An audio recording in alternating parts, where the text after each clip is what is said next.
प्रदेश में बाईपास निर्माण को लेकर एक बड़ा और अहम फैसला सामने आया है, जिस फैसले का सीधा असर किसानों पर भी पड़ेगा और साथ ही सरकार के हजारों करोड़ों रुपए के प्रोजेक्ट पर भी।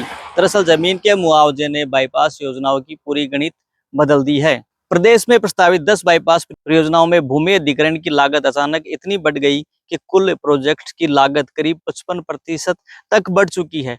जहां पहले इन बाईपास पर करीब 1247 करोड़ रुपए खर्च होने थे, अब यह खर्च बढ़कर करीब 1930 करोड़ रुपए तक पहुंच गया है।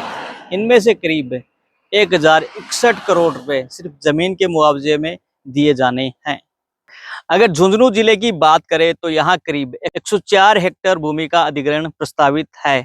जिले के कई गांवों की कृषि भूमि बाईपास निर्माण के जद में आएगी। इसी वजह से यहाँ के किसानों में मुआवजे को लेकर लगातार चर्चा और चिंता बनी हुई थी।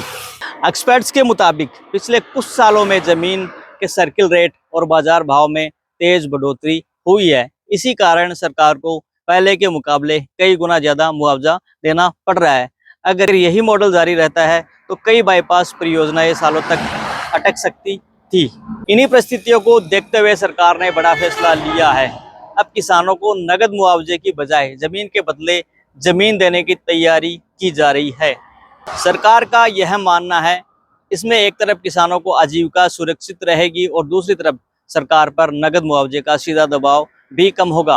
उदाहरण के तौर पर समझिए, अगर किसी किसान की 2 बीघा जमीन बाईपास में चली जाती है तो उसे केवल कैश देने की बजाय सरकार किसी दूसरी जगह विकसित जमीन या वैकल्पिक कृषि भूमि दे सकती है। इसमें किसान के पास भविष्य के लिए जमीन भी रहेगी और वह खेती या अन्य काम जारी रख सकेगा। एक्सपर्ट बताते हैं कि केवल नगद मुआवजा मिलने पर कई किसान कुछ सालों में पैसा खर्च कर देते हैं, लेकिन जमीन मिलने से उन्हें स्थायी सुरक्षा मिलती है। इसी वजह से जमीन के बदले जमीन मॉडल को ज्यादा टिकाऊ माना जा रहा है। इस मामले में सरकार के सामने कई चुनौतियां भी आएगी। जमीन के बदले जमीन देने की प्रक्रिया आसान नहीं है।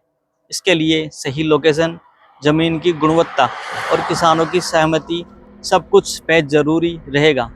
अगर इसमें पारदर्शिता नहीं रही तो विवाद भी खड़े हो सकते हैं।